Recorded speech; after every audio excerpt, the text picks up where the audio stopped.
Bueno, con esto quiero demostrar el tema que es presentación cefálica de vértice. Acá tenemos el útero, el cuello del útero, esto sería el orificio cervical externo, y el que está en contacto con el útero, el orificio cervical interno. Entonces, en primer lugar, tenemos que saber que la presentación, el mecanismo de parto en presentación cefálica de vértice es aquella en donde el feto, como vemos acá, se sitúa longitudinalmente ofreciéndose al estrecho superior por su extremidad cefálica bien flexionada. Entonces, en este caso, la situación que es importante que vean es la relación de los ejes. En este caso, el eje mayor del feto lo constituye esta parte que es la columna vertebral. Entonces, la situación puede ser longitudinal, como en este caso normalmente, puede ser oblicua cuando está orientado, ¿sí?, en un ángulo de 45 grados, es decir, siempre la presentación se va a dirigir hacia una fosa ilíaca, y la situación cuando forma un ángulo de 90 grados, como en este caso, que es una situación transversa. Entonces, esa situación, la presentación es la parte del feto que va a tomar contacto con el estrecho superior, en este caso es cefálica, y cuando es esta parte la que toma contacto con el estrecho superior, la presentación es podálica o pelviana. Bueno, ya que sabemos estos términos que son importantes, podemos hablar del mecanismo de parto en presentación cefálica de vértice, en donde tenemos que consta de 3 tiempos: la acomodación en esta parte que se llama estrecho superior, el pasaje para poder atravesar la excavación del canal de parto y la salida del estrecho inferior. Es importante tener presente acá, por eso quiero que vean primero qué es el estrecho superior de la pelvis. El estrecho superior de la pelvis es esto, en una forma oval, ¿sí?, porque hay un predominio de los diámetros transversos. ¿Cuáles son los puntos de referencia para tener presente en un estrecho superior? Tenemos hacia atrás el promontorio. Lo voy a poner de costado para que vean cuál es el promontorio. El promontorio es la unión de la primera vértebra sacra con la última vértebra lumbar, y como ven, forma una prominencia. Entonces tenemos como punto de referencia el promontorio, las alas del sacro, esta parte que se llama línea innominada, esta protuberancia que se llama eminencia iliopectínea, y la sínfisis del pubis. Entonces, esto sería el estrecho superior por donde tiene que, en primer lugar, atravesar el feto el canal del parto. ¿Por qué es importante el promontorio? Vuelvo al promontorio, porque si a través de un tacto vaginal yo logro acceder a esta prominencia que es el promontorio, significa que los diámetros antero-posteriores, es decir, los que van del sacro al pubis, están disminuidos, y por lo tanto es un indicio de que hay una estrechez pelviana. Bien, vamos a ver ahora el mecanismo de parto en presentación cefálica de vértice. El primer tiempo es la acomodación de la presentación en el estrecho superior, en donde el feto, para acomodarse, va a realizar 2 movimientos, que es la flexión o la reducción y la orientación. La flexión, cuando la presentación toma contacto con el estrecho superior, en primer lugar, el diámetro de la cabeza que va a tomar contacto es el frontoparietal. Ahí lo marco con frontoparietal, que mide 12 centímetros. Entonces, por la acción de las contracciones uterinas, se va a producir la flexión, es decir, el mentón va a tomar contacto con el esternón. Entonces el diámetro que se va a ofrecer es el diámetro suboccipito bregmático, que mide 10,5 centímetros. Entonces la flexión es justamente el acercamiento del mentón hacia el esternón. ¿Por qué se produce la flexión? Si nosotros vemos acá, esta es la columna vertebral del feto. Cuando hay una contracción, la fuerza de la contracción se transmite a través de la columna vertebral, y acá en la cabeza se va a encontrar con dos brazos de palanca que tienen diferentes longitudes. La que se dirige hacia el frontal, que es el brazo de palanca anterior, es de mayor longitud que el brazo de palanca posterior, que va hacia el occipital.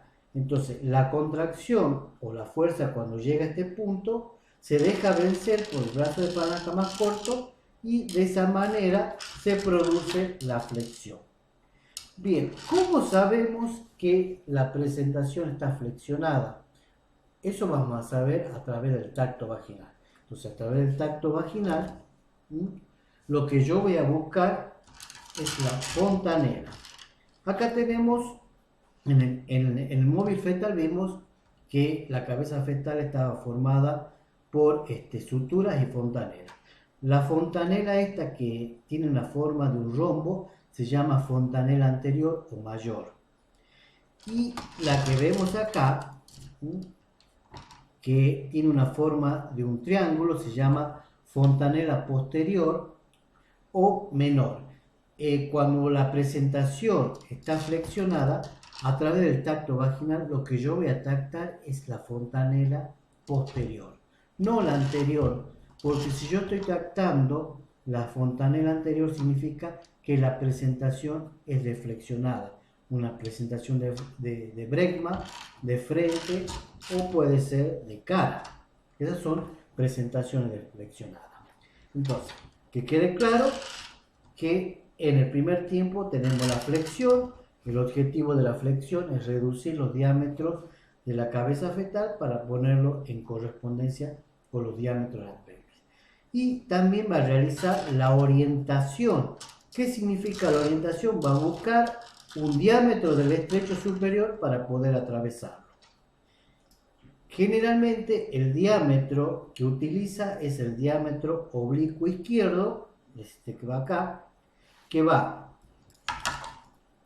desde la articulación sacroiliaca a la eminencia ilioepectina izquierda. ¿Por qué elige este diámetro el izquierdo? Porque tiene medio centímetro más que el derecho, es decir, mide 12,5 centímetros. O puede elegir el diámetro transverso, que va de ambas líneas innominadas y que mide entre 12,5 y 13 centímetros. Entonces, el primer tiempo, para resumir, es la acomodación en el estrecho superior, en donde la cabeza fetal va a realizar la flexión y la orientación. El segundo tiempo del mecanismo de parto, voy a poner un poquito más así, va a ser el descenso y el encaje. Es decir, que las contracciones uterinas que se van transmitiendo a través de la columna vertebral van a hacer que el feto vaya descendiendo a través del canal del parto. Ese descenso, como vieron en la clase donde realicé la presentación, puede ser sinclítico o asinclítico. ¿Qué significa? Sinclítico, vamos a poner acá, o así mejor. Sinclítico es cuando los parietales, estos son los parietales, pasan de manera simultánea a través del estrecho superior. Y el asinclitismo es cuando primero pasa un parietal y luego el otro. Es como un movimiento de campana o de badajo de campana. Entonces, a través de este movimiento, la presentación va a descender hasta que alcance el tercer plano de Hodge, en donde decimos que está encajada. En la pelvis, ¿dónde se encuentra el tercer plano de Hodge? Vamos a poner un poquito de costado. Va desde el promontorio hacia el culmen retropubiano, es decir, la mitad de la sínfisis del pubis, a la mitad de la sínfisis del pubis. Entonces, cuando la presentación alcanza, ¿sí?, el tercer plano de Hodge, decimos que está encajada. El tercer periodo del mecanismo de parto en presentación cefálica de vértice es la acomodación en el estrecho inferior, que es la excavación, es decir, el codito que tiene el canal del parto, y allí la cabeza va a realizar la rotación interna. Entonces, a medida que va descendiendo, también va produciéndose la rotación interna de tal manera, voy a hacer de cuenta que está de esa manera. Cuando realiza la rotación interna de unos 45 grados, el occipital va a quedar debajo de la sínfisis del pubis. Entonces, de esa manera, a través del tacto vaginal, yo sé que se ha cumplido el tercer periodo del parto, que es la rotación interna. El cuarto periodo del mecanismo del parto es el desprendimiento. Recuerden que durante todo el tránsito la cabeza ha estado flexionada, que era la flexión cuando el mentón está cerca del esternón. Pero para poder atravesar el último plano que obstaculiza la salida del feto, debe modificar su actitud. Recuerden, este es el coxis, ¿sí? El coxis tiene movimiento. El coxis, tenemos un diámetro que se llama subcoxis subpubiano, que mide entre 8 centímetros y medio y 9 centímetros. Entonces, cuando llega a ese punto, la cabeza al diámetro subcoxis subpubiano, lo voy a poner así, lo que hace es la extensión o la deflexión. ¿Qué es eso? El mentón se aleja del esternón, ¿sí? Hace este movimiento.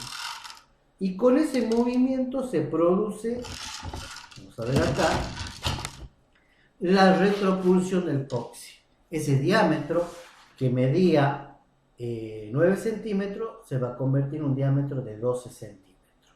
Y de esa manera, con el descenso de la cabeza, se va a seguir distendiendo el músculo perineal y se va a observar que se ve en primer lugar el bregma, la frente y la cara, que sale a través de la vulva. El quinto tiempo, ahí está, ha salido ya de la vulva la cabeza fetal. Vamos a entrar en el quinto tiempo, que es la rotación externa a través de un movimiento de restitución. El occipital va a quedar del lado primitivo del mecanismo de parto. ¿Qué significa? Que si el occipital estaba del lado izquierdo, va a rotar externamente de tal manera que el occipital va a quedar del lado izquierdo. En el caso que haya sido de derecha, va a rotar de tal manera que va a quedar el occipital del lado derecho. Entonces, ese sería el quinto tiempo del mecanismo de parto. Y por último, el sexto tiempo es el parto, digamos, de los hombros. Se produce por un movimiento de inflexión. Lo que hace es primero desprenderse el hombro posterior, que es el que está en contacto con el sacro, y luego el hombro anterior, y de esa manera el resto del cuerpo sale con facilidad, y así culmina el mecanismo de parto en presentación cefálica de vértice. Bueno, espero que este video haya sido útil. Muy buenos días, hasta la próxima clase.